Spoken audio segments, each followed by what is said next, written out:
बेटा after completing that particular exercise 5.2 अब हम चलते हैं इस पर्टिकुलर टॉपिक कनेक्टेड कुछ अच्छे क्वेश्चंस पे, कुछ मिसलेनियस क्वेश्चंस पे जो आपके इस पर्टिकुलर कंसेप्ट को और ज़्यादा बूस्ट कर देंगे और ज़्यादा बेटरली आपको अंडरस्टैंड करवा देंगे चीज़ों को। तो देखिए आपके सामने मैंने सबसे पहले एक डिफरेंट सा क्वेश्चन रखा है अब तक का कंसर्न जो हम लोगों ने पढ़ा है एपी में, क्योंकि अभी एपी में हमारे पास और भी बहुत कुछ सीखने को है, लेकिन स्टिल फर्स्ट ऑफ ऑल हम अपने जो सीखी हुई चीज़ है उसे और ज़्यादा कंफर्म कर ले और ज़्यादा सीख ले और ज़्यादा उसके फिन बट समझ आ जाए हमारे को। उसके बिहाफ पे मैंने कुछ कॉमन क्वेश्चंस रख दिए हैं, जिसमें से पहला क्वेश्चन है फाइंड पी की वैल्यू निकालो if the given value of x is the pth term of the following AP. कहते हैं ये जो x है, गिवन वैल्यू ऑफ जो x है वो इसकी पीएथ टर्म है। तो according to information it is confirm that the pth term is x। This is already mention in your question. The x is the pth term, तो मैंने लिख दिया AP इज x। जो p term of this AP है वो x है, and it is already also mention to us that x is 1000। ये दूसरी बात गिवन है। And what is about your AP क्या है? AP is already mention to us. तो जान के आपको कंफ्यूज करने के लिए इन्होंने दो ऑप्शंस रख दी। सीधा कह देते P टर्म 1000 है, तब भी तो बात वही थी, लेकिन इन्होंने क्या कह दिया P टर्म तो x है और x 1000 है। In short they are saying that P term is 1000। तो that is why it is one of the question जो ट्रिकी हो जाता है, क्योंकि बच्चे सोच नहीं पाते क्या कहना चाह रहे हैं। तो they are particularly saying that the pth term of this AP is x, on the other end x is 1000. So in short we are saying that pth term is 1000. तो hope so my dear student you are getting it very carefully. तो pth term 1000 आ गई है। With the help of this pth term we as already have a AP here. तो a क्या होगा? Because of this pth term a is 20 and when you think about the common difference बेटा ये 25 होगा।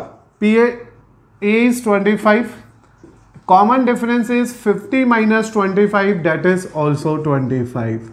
तो because of this given AP मुझे पता है, फर्स्ट टर्म मुझे पता चल गई, कॉमन डिफरेंस मुझे पता चल गया, as well as PS term as x which is equal to 1000 confirm हो गया। Now the point is what is the formula of pth term. To get the answer of pth term we need to apply the formula a plus p minus 1d 1000 है। n term है तो a plus n minus 1d, p term है तो a plus p minus 1d।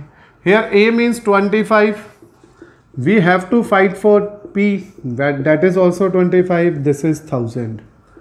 25 p minus 25 equal to 1000। तो p is finally become 1000 upon 25 which give you a value as 40।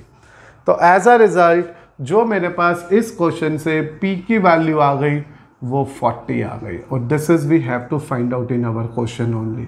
यही तो पूछा था आपसे कि वो कौन सी टर्म है इस पर्टिकुलर एपी की जिसका आंसर 1000 है।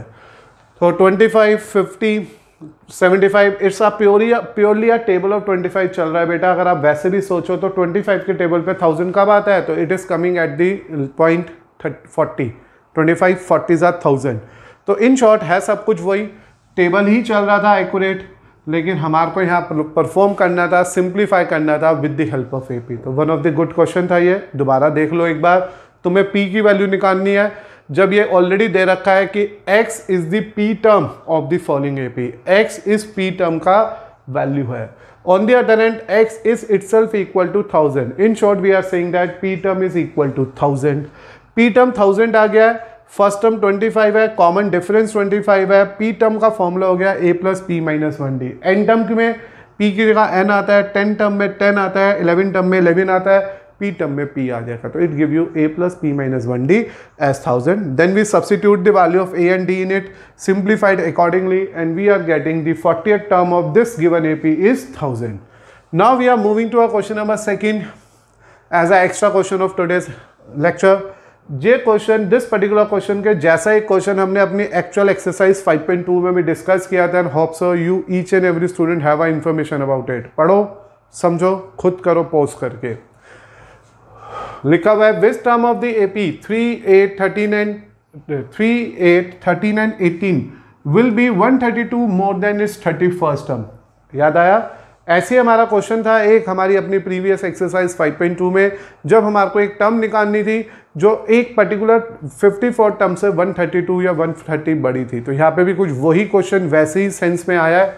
इस क्वेश्चन के अंदर भी बेटा आपको क्या करना है, एक एपी दे रखी है उसे डिसाइड कर लो। Since the given AP is this, with the help of given AP we get a first term as 3, common ratio as common difference as D5 and मुझे उस टर्म के लिए जाना है जो 31st टर्म से 130 मोर है।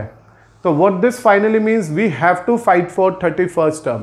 so therefore बेटा अगर मैं 31st टर्म की बात करूं तो आंसर आएगा a plus 31 minus 1d। तो 31st टर्म आने वाली है 3 plus 30 into 5। तो 31st term is finally become 153. This is the 31st term of this AP. तो जैसे बेटा आपको आपकी AP की 31st term मिल गई, now required AN term is 130 more than 31st term. This is also given in your question बेटा कि जो required NA term है वो given 31st term से 130 more है। तो I think you have a information about this question already, तुमने सीखा हुआ ये, तुम्हें ये एक एक स्टेप जो मैं इस क्वेश्चन में परफॉर्म कर रहा हूँ तुम्हें पता है पहले से ही, क्योंकि आप लोगों को क्वेश्चन में भी मेंशन किया गया है कि जो भी आपकी 31st टर्म निकलेगी उसमें जैसे ही 130 ऐड करोगे वो एक नई टर्म बनेगी और आपको उस टर्म का नंबर ढूंढना है कि वो कौन सी टर्म हो सकती है। Might be 34, might be 51, might be 54, might be 65, कोई भी टर्म हो सकती है and you have to go for it. तो प्रेजेंटली बेटा required n term 31st term plus 130 है, बिकॉज इट इज गिवन कि वो कौन सी टर्म है जो 130 मोर देन 31st है। तो एज अ रिजल्ट बेटा मैंने यहाँ पे पहले इसकी वैल्यू लिख दी 153 प्लस 130, तो ए एन टर्म आ गई मेरे पास 283। अब ए एन टर्म का फॉर्मूला लगा दिया a plus n minus 1d equal to 283 and what is the value of a? This is again 3, d is again 5, this is 283. 3 plus 5n minus 5 is 283. 5n minus 2 is 283. 5n equal to 285. n is 285 upon 5. n is 57. तो this particular question indicate that कि इस question में जो 57 term आएगी that is that particular term जो given 31st टर्म से 130 मोर है। तो बेटा आप लोगों ने नोट किया यहाँ पे कि हमारे को करना क्या था, we have to fight for that term जिसकी वैल्यू 31st टर्म से 130 मोर थी। तो इस पर्टिकुलर क्वेश्चन में AP था तो A और D मिल गया, उससे मैंने पहले 31st टर्म की प्लानिंग करी और उस 31st टर्म को फाइंड आउट कर लिया।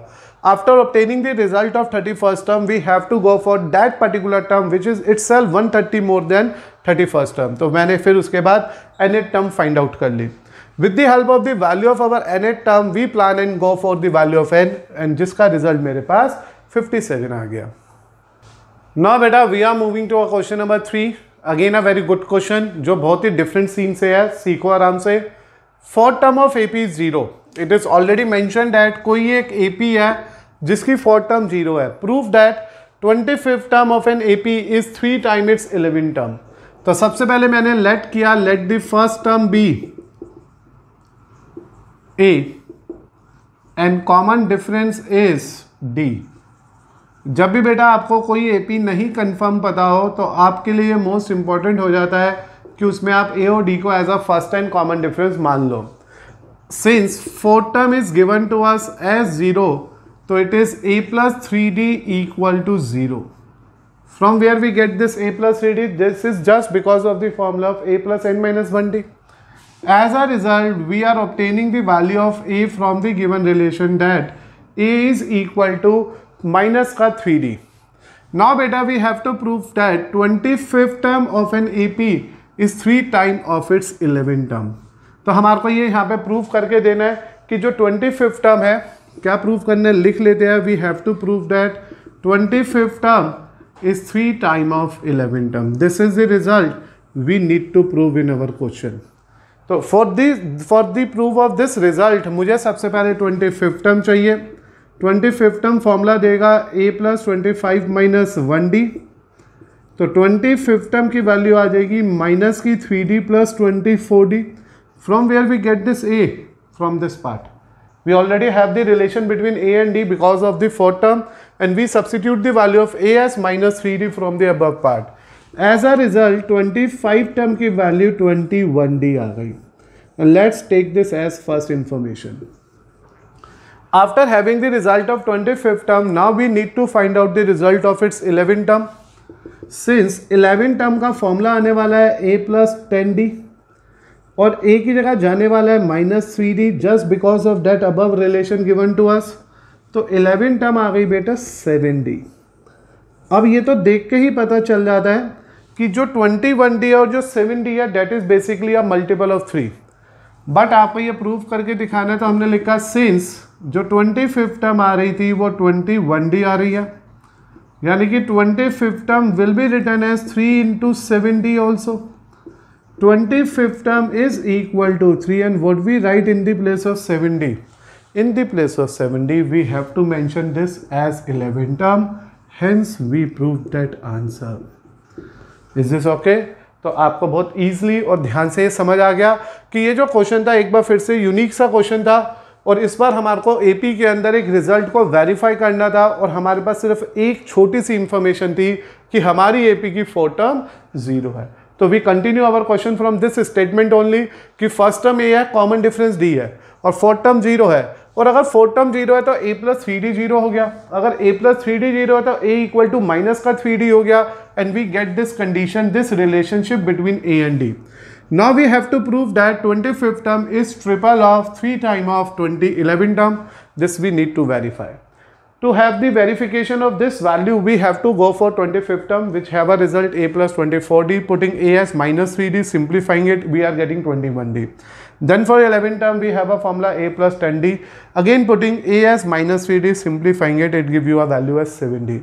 We observe that 25th term 21d आ रहा है और 11th term 7d आ रहा है. Because of that particular condition and relation, we obtained that our 25th term is just a 3 times multiple of 11th term, which we need to verify for our question number 3. अगर by chance really information strike नहीं कर रही हो तो इन दोनों को आपस में डिवाइड कर लेना. बाई चांस आपको ये नहीं समझ आ रहा हो यार ये हम कैसे सोचे, कि वैसे बहुत हार्ड नहीं है, 3 का मल्टीपल चाहिए, 3 बाहर करो 7d आ रहा है. बट इन दैट केस नहीं आ रहा जी, अब नहीं आ रहा तो नहीं आ रहा, कोई रीज़न तो होता नहीं है, तो just divide both of them. When you divide both of these two results, तो 25 upon 11, 21d upon 7d. देखो मैं यहाँ कर देता हूँ. We divide first and second. 25 upon 11 term, 21d upon 7d. d से d कटा, ये 3 आ गया, क्रॉस मल्टीप्लाई कर दिया. तो आप समझ सकते हैं दोनों ही method is possible here to get that same relation, to prove that same relation कि 25th टर्म 11th टर्म के 3 टाइम है. Now we are moving to question number 5. This is again a very good question from our exercise. ये previous year question है board का, ये भी board का previous year question ही था. In the question number 4 it is given that 8th term of an AP is half time of its second term. हमारी AP की जो 8th टर्म है वो हाफ है सेकेंड टर्म के. पूरा क्वेश्चन पढ़ने से पहले जितना समझ आ गया उस पर वर्क कर लेते हैं एक बार फिर से, क्योंकि एपी कंफर्म नहीं है. फर्स्ट टर्म को ए मान लिया, कॉमन डिफरेंस को डी मान लिया. This is just because of the reason कि हम अपनी एपी में ए और डी का यूज़ करेंगे. हमने सपोज कर लिया फर्स्ट टर्म ए है, कॉमन डिफरेंस डी है. अब according to first information 8th term is just half of second term. मैंने क्या कहा था, जितना समझ आ जाए उतना यूज़ कर लिया. अब बेटा 8th term a plus 7d which is equal to half time a plus d. Is this okay? Because 8th term का फॉर्मूला a प्लस 7d है यार, इतना सीख ले, अब तो पता ही होगा ऑलरेडी कि 8th term means a plus 7d. Cross multiply करते हैं बच्चों, और अब अपने अकॉर्डिंगली इसे अरेंज करते हैं. 2a minus a, d minus 14d. In the end we again have a conclusion here, a equal to minus का 13d. This is the first result we get from the information we have in our question number 4, जिसमें ये बोला गया था हमारी AP की 8th term second term से just half है, तो मैंने 8 टर्म की वैल्यू निकाली और उसे सेकेंड टर्म से जस्ट हाफ लिख दिया और we get first result from it. Now we move to second result. Second result में बोला है 11 term exceed 1/3 of its fourth term by 1। तो देखिए एक बार फिर से आ गया, 11 term exceed 1/3 of its fourth term by 1। तो याद आ गया होगा आपको, अभी ऐसा दूसरा या तीसरा क्वेश्चन आ गया जहां पे वर्ड एक्सीड यूज हुआ है। तो we have to simplify right now.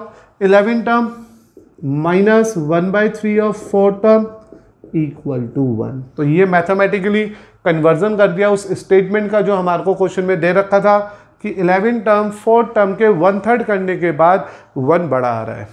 अब 11 टर्म का फॉर्मूला हो गया a plus 10d 1/3 a plus 3d by 1। तो what we need to do here, 11 term के फॉर्मूले की अगर लिख दिया a plus 10d, fourth term के फॉर्मूले पे लिख दिया a plus 3d which is 1/3 of that part is equal to 1. Take the LCM here.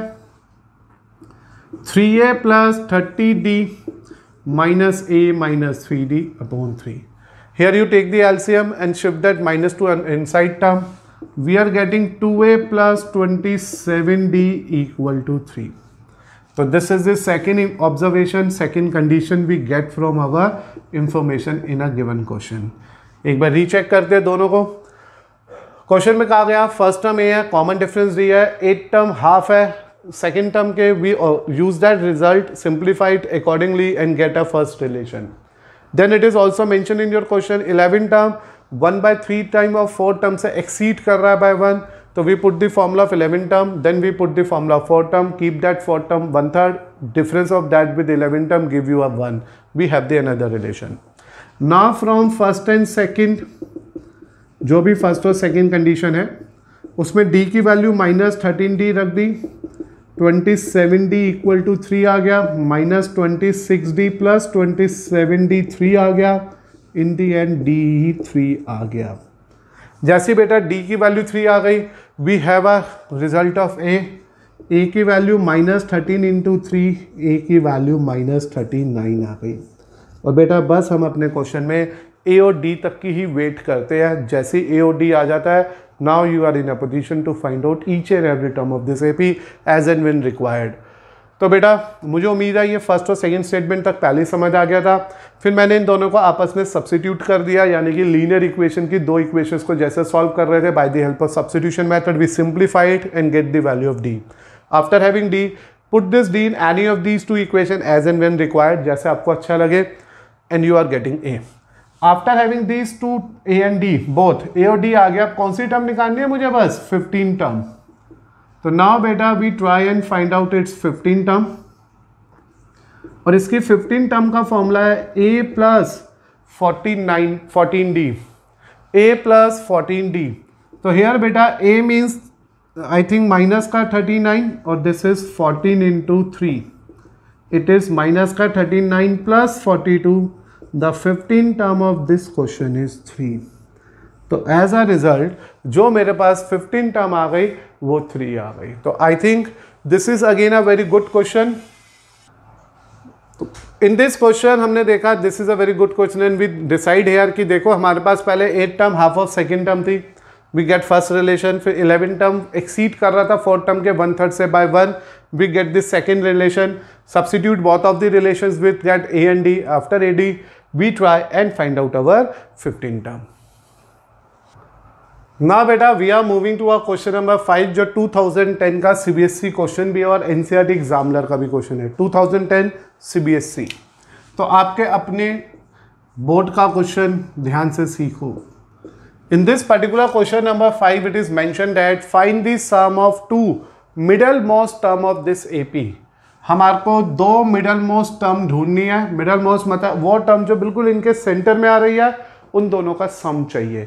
तो whenever you think about the middle most you have to observe the observation by the help of median. Median भी क्या होता था statistics के अंदर, जो middle term होती थी। तो पहले हम देखते हैं कि इसमें पूरी टर्म्स कितनी है, जितनी टर्म्स आएगी उसके बेहाफ पे हम डिसाइड करेंगे कि मिडल मोस्ट कौन सी है। So to start with the question, मुझे ये कंफर्म हो रहा है कि ये AP है जिसकी फर्स्ट टर्म -4/3 है। Common difference second term minus first term minus 1 minus minus 4/3। तो आप इसका एलसीएम ले लो, इसका एलसीएम आ गया -3 + 4/3, इट इज बेटा 1/3। तो हम लोगों को ए और डी डिसाइड हो चुका है। एंड सिमिलरली बेटा हमें लास्ट टर्म पता है 4 1/3, दिस इज गिवन। हमारा पहला टारगेट क्या है कि हम लोग यहां से n की वैल्यू निकाल लें। अब जब हमारे को ए एन टर्म पता है तो what is the value of a n term, a + n - 1d। इसे ठीक करके लिख लेते हैं 13/3, putting the a as 4/3 and d as 1/3, it is 13/3। हमने एलसीएम ले लिया 3, -4 + n - 1 13/3, 3 से 3 कैंसिल हो गया। We are getting -5 + n = 13, n is 18।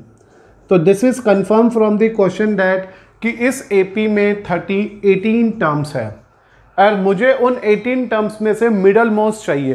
As even है ये टर्म, तो मिडल मोस्ट टर्म निकालने के लिए, इवन मिडल मोस्ट टर्म निकालने के लिए हम लोगों को क्या करना होगा, ये 18 है जो एक इवन नंबर है, तो वो कौन कौन सी मिडल मोस्ट टर्म होगी, तो हमने लिखा 4 2 मिडल मोस्ट टर्म्स। देखो बेटा अगर ओड आता तो मिडल मोस्ट एक ही होती, अगर इवन आ रहा है तो इट मीन्स यहाँ पे 2 मिडल मोस्ट टर्म्स है, और वो जो 2 मिडल मोस्ट टर्म्स होगी उनको कैलकुलेट किया जाएगा like a basic of median only. तो वो जो आएगी बेटा वो आने वाली है, एक तो आएगी हमारे पास 2 मिडल मोस्ट टर्म्स आर, तो फर्स्ट टर्म की बात करें या फर्स्ट मिडल मोस्ट टर्म की बात करें तो first middle most term equal to n/2 term, 18/2 term, यानी कि इट इज 9th टर्म। तो पहली मिडल मोस्ट टर्म तो 9 टर्म आएगी, और सेकेंड मिडल मोस्ट टर्म जो आएगी दैट इज बेटा n/2 + 1 term, that is 10 term आएगी। ये मेरे को वैसे ही परफॉर्म किया मैंने जैसे कभी मीडियन में करते थे, वरना आप ऐसे सोचो A1 सेकेंड थर्ड और ये रनिंग कर रहा है 18 तक, तो इनके जो बिल्कुल बीचों बीच टर्म आएगी वो आएगी बेटा इधर से तो 9th और इधर से 10th। तो 9th and 10th are the 2 terms which are lying in the middle most of each and every term. क्योंकि जब मैं 18 के बिल्कुल मिडल मोस्ट जाऊंगा तो 9 टर्म और 10 टर्म आर द 2 टर्म्स, इससे आगे की 8 टर्म छोड़ो, पीछे की 8 टर्म छोड़ो, you are getting that 2 terms as 9th and 10th। तो बेसिक तरीका यही है जो मैंने लिखा है, जो हमने मीडियन में यूज किया था 9th या 8th स्टैंडर्ड में। Middle most term when n is even n/2 term and n/2 + 1 term. तो एज अ रिजल्ट हेंस जो मुझे अब सम चाहिए, क्वेश्चन में लिखा है sum of the 2 middle most terms are A9 + A10। एक बार A9 निकाल लो, एक बार A10 निकाल लो, तो इट मीन्स मेरे को एक बार 9 टर्म का सम चाहिए A + 8D और एक बार 10 टर्म का सम चाहिए A + 9D। या तो अलग अलग निकाल लो या एक साथ निकाल लो। तो यह आ गया -4/3 + 8 × 1/3। This is just because of the value of 9 term, -4/3 + 9 × 1/3। तो हेयर बेटा वी आर गेटिंग 4/3, सॉल्व कर लेना ना, -4 + 8 and here we are getting -4 + 9। तो in the end we are getting 4/3 + 5/3 which will give you answer 8/3। तो 8/3 is the result of our middle most term. So I think again this is one of the very good questions from our previous year board question, that is 2010 question, जिसमें AP मेरे पास थी बेटा। Hair जो है हमारे पास answer आ रहा है 9/3 that is 3। तो 3 आ रहा है इन दोनों का सम, 4/3 + 5/3 9/3 दैट इज 3। तो हमने देखा इस क्वेश्चन के अंदर कि ये वन ऑफ द 2010 का क्वेश्चन है, जिसमें फर्स्ट टर्म और कॉमन डिफरेंस निकाला, और फिर फर्स्ट टर्म कॉमन डिफरेंस और लास्ट टर्म की हेल्प से नंबर ऑफ टर्म्स निकाल ली, and that number of terms become 18 which is even. तो इवन है तो 2 मिडल मोस्ट टर्म आएगी, क्योंकि इवन में 18 टर्म खुलेगी और बीच की 2 टर्म सबसे मिडल में निकलेगी। उसको निकालने के लिए जो बेसिक कंसेप्ट हमने यूज करना है मीडियन का, स्टैट्स वाला जो 9th क्लास में पढ़ा था। तो पहली मिडल मोस्ट टर्म आएगी n/2 term, that is 9th, और दूसरी मिडल मोस्ट टर्म आएगी n/2 + 1 टर्म, दैट इज 10। तो we have to calculate this sum of 9th and 10th term. This is the way. पहले 9 टर्म का result निकालो, फिर 10 term का रिजल्ट निकालो, दोनों को सॉल्व कर दो, and we are getting our answer as 3 here. So बेटा मैं इस लेक्चर को यहीं पर ही एंड कर रहा हूँ आज। अगले लेक्चर में हम लोग डिस्कस करेंगे बचे हुए कंसेप्ट एपी के टर्म्स एंड सम से कनेक्टेड। टिल तब तक कीप प्रैक्टिसिंग इट, और जितने भी previous year questions any term वाले कर सकते करिएगा।